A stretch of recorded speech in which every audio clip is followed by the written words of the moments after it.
Hello साथीहरू। आज चाहिँ मैले यस्तो खालको भिडियो लिएर आएको छु कि भन्दा मेरो घर चाहिँ जानकी नगरबाट चाहिँ म पुग्नुपर्ने चाहिँ बुटोल मैत्री पथ ट्राफिक चोक होइन, पसल जानुपर्ने। अनि जाने क्रममा म सधैँ जसो हिँड्दै गर्दाखेरि चाहिँ बाटोमा गाईहरू देख्ने गर्थेँ।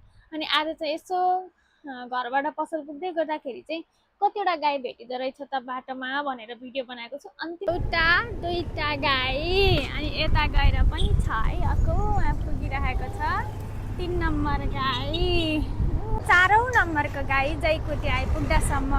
अरू गाईहरू हामी देखिसकेका छौँ। आमामा जन्ती नै 5औं नम्बर, 6औं नम्बर, 7औं नम्बर, 8औं नम्बर, 9औं नम्बर, यो 9औं नम्बरमा पर्छ। अनि यता पनि ओहो जन्ती नै रहेछ 10औं, 11औं, 12औं, 13औं, 14औं को खोजीमा हिँड्दा हुँदा हामी ट्याक्क लाएर यहाँ जाममा पऱ्यौँ।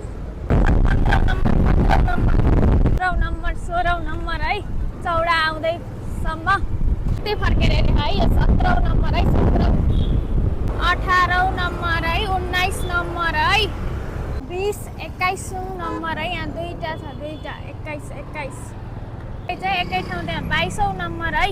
बाटो पनि भेट्यो है साथी। खोज्दैछ यो गाईले चाहिँ, यो 23औं नम्बरमा पर्छ है, 23औं नम्बरमा, 23औं।